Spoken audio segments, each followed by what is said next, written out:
Hey guys, this is Hell Hades. This is a Watcher of Realms video. Obviously didn't whale out hard enough at the weekend to try and get my Hex because I didn't get him. Annoying. Is it over? It's over. Damn it. Anyway, today we're going to be looking at Gear Raid 2. Did a video yesterday about Gear Raid. People enjoyed it, so we're going to be doing the same again today. We're going to be looking at basically who you need in your squads, some of the tactics you can use. I'd call myself like early game, really, early to mid game, but I have unlocked mythical gear farming. And that's basically what I want to do for each of the different gear raids, is get myself to a point where I can farm mythic gear and start to get stuff that we can actually roll up to level 16. Stuff we're going to keep longer term. Up until kind of stage 9, you're only able to find epic and legendary gear. And really, you're better off just using the Dwarven Association to buy up epic and legendary gear, as well as these beautiful marks, and just refreshing it as often as you can. That's what I'm doing at the moment, or what I've been doing up to now, because I haven't been able to farm it. So I've just been buying up with gold any of this kind of like legendary gear and legendary items for now. But we get ourselves into red gear, and then we can start to farm it and start to really move the account onwards. So let me talk you through Gear Raid 2. So cool thing again about this game is they do give you this kind of like guide section where you can see, just see like recommended lineups, recommended squads of what people use. You can see in recommended we've got tanks, we've got healers, and really mainly support units. So you know there's not too much going on here in terms of damage, and you can see lineups that have beaten this up. So you've got some kind of like fighters, mages, pretty more broad, I'd say, group of heroes in the kind of teams that have beaten up this sort of stage. When we're looking at the map info, there's only 3 types of units that we're fighting, and you can see high magic and defense resistances. So they've got high resistances. We've got the Golem Guard, very high defense. Yeah, so you know, any of your marksmen are going to struggle to do much work here, and but fairly low HP. And then again, we've got very high defense. So yeah, marksmen are not going to do a ton of damage in this fight. We look at the squad I used to beat it for the first time. There's a couple of things I was doing here. So firstly, I was kind of like tanking the role of the golems. You've got these golems that roll in and they do like max HP to themselves. So you need someone who's going to be able to tank that up. My Baron was good at that because he's got an unyielding ability.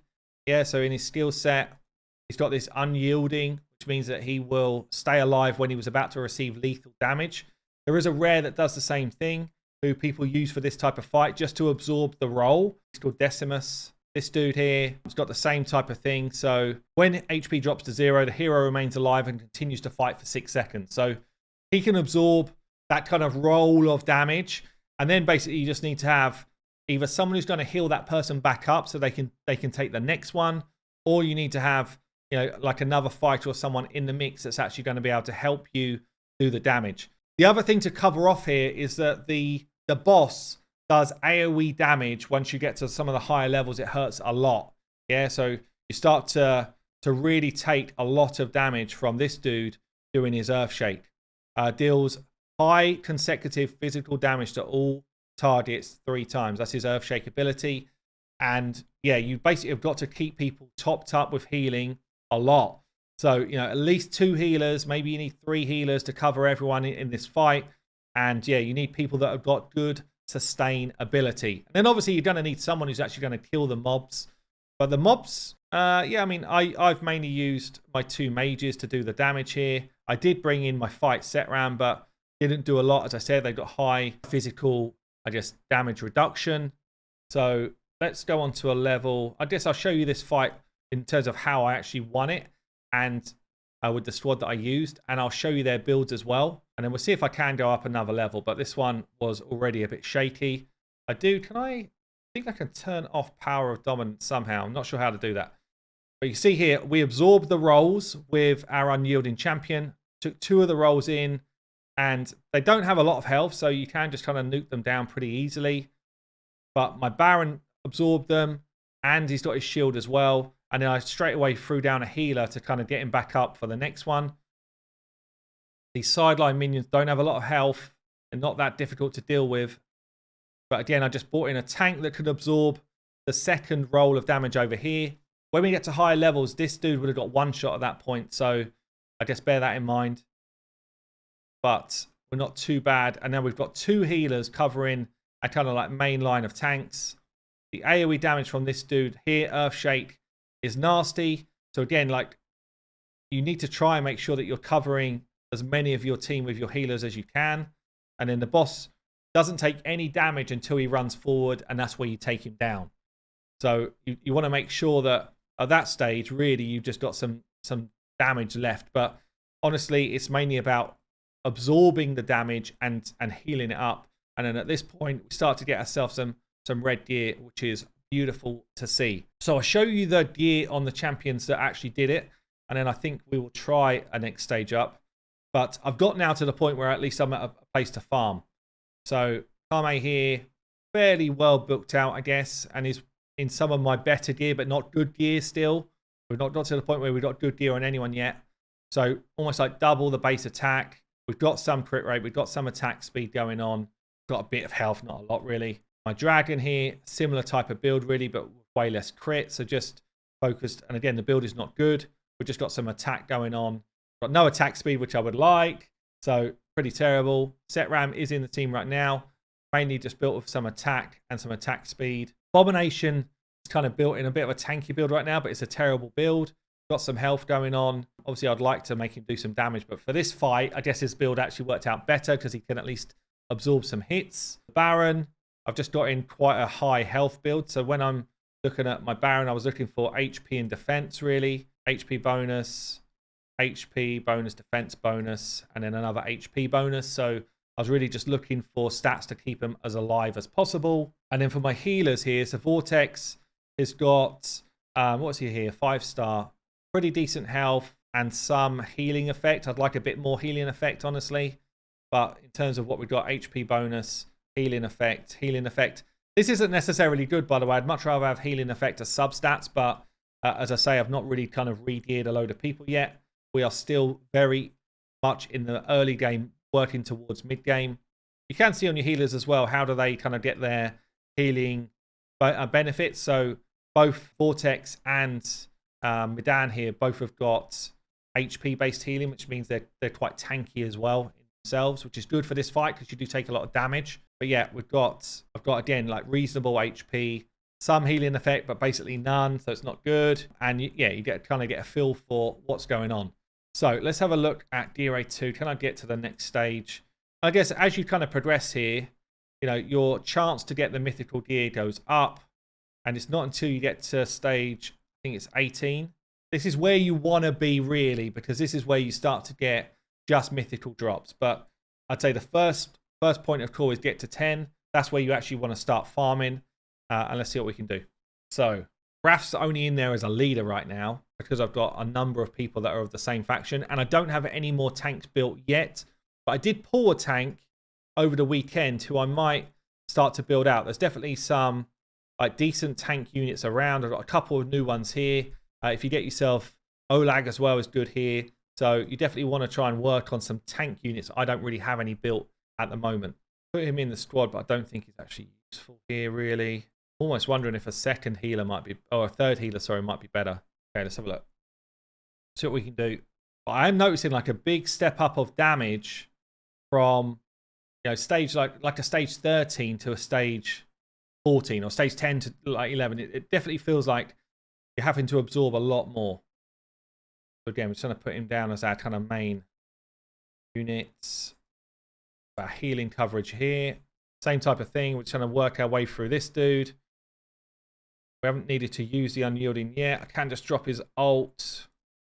Make sure that we stay alive. Got the nice healing coverage as well here so we can deal with these guys. Boss will spawn before long. Here it is. Comes the Earthshake. How much damage is this? It's not too crazy. It's pretty hard though. Look at the damage actually. It is a lot. Considering. Okay, so you see I'm just saving cost right now. We, We can use our Vortex Shield.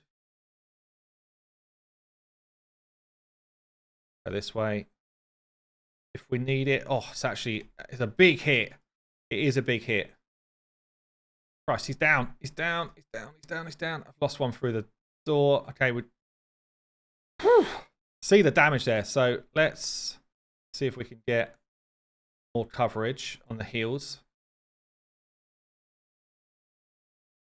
Now up to 3 healers on the map. Only 2 damage dealers on the map. Let's just clear that out. Going to take another hit on that Valkyrie, so she's going to be dead. Just waiting to put in the next tank. Is she dead? She's not quite. Somehow. She's still going. Let's go. I think she might have the same sort of thing, like this unkillable ability, actually. She's dead now. Okay, this should just be the boss to deal with. As I get another damage unit out. And I think, honestly, once we get to just the boss, you've almost won the level. Like this is now time to shine. I think. Yeah, he's down. Okay, cool. So you kind of get a feel there. And once you auto it with 3-star, you can do your auto fight and you get your power of dominance on, which means you will do it. If you did it the last time, you get like 30% more stats and you will be able to auto it. But damn, if I can't just push on a little bit more, maybe we try one more level. Do I even change the squad? I don't really feel like I can change the squad, honestly. I'm surprised. I'm surprised we did it first go, so that's nice. It's good to see. I'm sure people watching will be like, yeah, you should have done this, should have done that. There's definitely things I can do to enhance my sort of play performance or whatever, but yeah, it's working for now. Pop the ult, make sure he stays alive. So go with that same placement again, I think.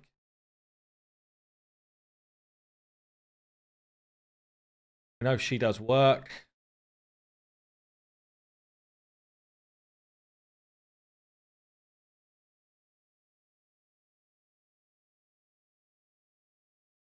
Gonna need to do this earlier.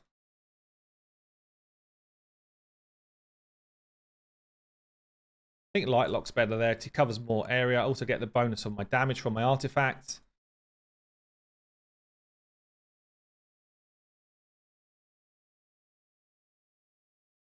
There is a tactic. If you were using Decimus, you could put Decimus here so that you get the kind of initial roll impact on someone that you don't care so much about. So I could do it like this. Take the damage there, let him die, and then got the person who we actually care about sort of staying alive, but actually alive, keep him alive, keep him alive. Just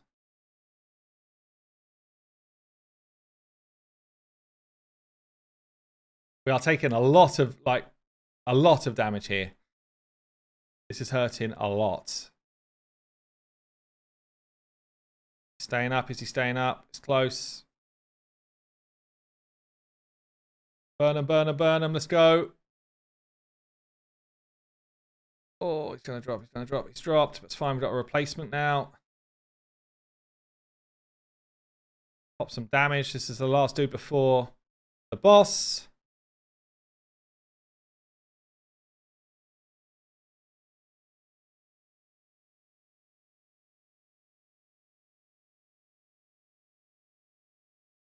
Grab the shield. Grab the ults. Take him down. And that's another level done. So there we go. That one is a 3-star. That means I can do an auto fight. Obviously, yeah, I've got some big legendaries in here, but you kind of play with the heroes you've got. Hopefully, though, from this video, you get an idea of some tactics around how to push yourself on to the next level of the gear raids. That's Gear Raid 2. I've been Hell Hades, and thanks for watching. Don't forget to hit the sub if you like my content. It does help me out a lot, and I'll see you soon.